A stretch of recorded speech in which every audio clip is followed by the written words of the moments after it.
Olá, meninos e meninas, tudo bem? Meu nome é Maurício Azevedo, sou doutor em Biologia Celular e esse é o canal do mal, mas o conteúdo é do bem. E eu quero convidar vocês a aplicar os conhecimentos em mais uma questão sobre a primeira lei de Ohms, né? E, se vocês estão animados, vem comigo. Essa é uma questão extremamente interessante que mostra um circuito, né? E ali está demonstrando vários conceitos que a gente precisa ter, né? A parte positiva, a parte negativa da voltagem, a representação de resistência, a representação de fusível. Eu vou ter circuito em série, circuito em paralelo. É uma questão extremamente interessante para discutir todos esses aspectos. Então, esse é aquele momento. Pausa o vídeo, analisa a questão, tenta resolver, que daqui a pouco a gente vem com a resolução.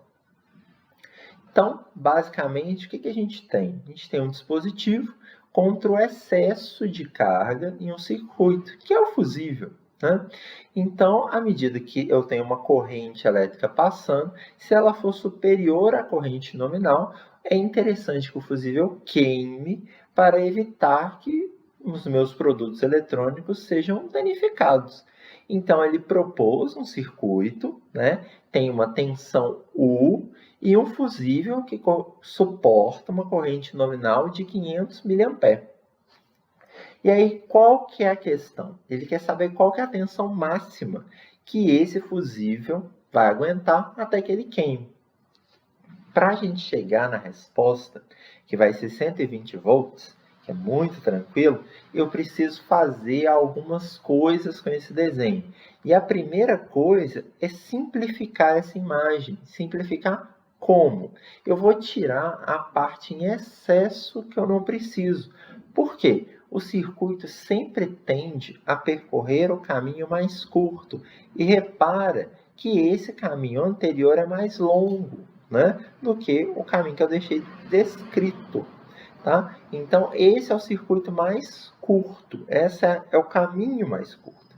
Então, eu vou estabelecer nomes para ficar um pouco mais didático. Ali vai ser o meu ponto A, meu ponto B e meu ponto C. Reparem que o ponto A até o B ele é paralelo, né? 500 mA equivale a 0,5 A. E de AB, que é esse primeiro trajeto, até C, ele vai estar em série. Para isso, então, eu tenho duas formas de calcular a minha resistência equivalente.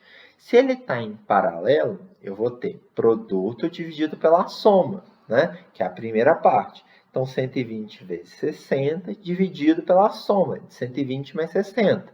E aí, a minha resistência equivalente na parte paralela, AB, é 40 ohms. Eu vou somar com a minha resistência a parte em série, mais 40, totalizando, né, nesse trajeto de A até C, 80 ohms. Considerando que o meu fusível aguenta uma corrente de meio ampere, sai do gerador e ele vai dividir em duas correntes, em paralelo. Então, a diferença de potencial no ramo inferior é igual ao do ramo superior, né? Que aí eu estou retomando aquela imagem agora por completo. Então, eu pego 120 e vou dividir, e vou multiplicar, desculpa, por 0,5. E isso tem que ser igual a 60 vezes a minha corrente, que eu não sei. Estou aí trabalhando os 120 e os 60. E aí eu descubro, né, que a minha corrente embaixo ela é de 1 ampere. Dessa forma, eu totalizo 1,5 ampere de A até C. Tranquilo? E aí a gente chega na parte final do cálculo, né, que é aplicar efetivamente a lei de Ohms e calcular a diferença de potencial máxima, que é a minha voltagem, que é igual à resistência equivalente vezes a corrente. Acabei de descobrir que a minha corrente é 1,5. A minha resistência, pelos cálculos anteriores, deu 80. Chegamos em 120 volts. Resposta, a letra D. Muito fácil, muito tranquilo. Uma questão bem elaborada, bem interessante, que reforça tudo o que a gente viu de circuitos elétricos. Tá bom? Se gostou da correção, deixa um comentário aqui nos vídeos. Comenta nas minhas redes sociais se quiser sugerir algum tema e bons estudos!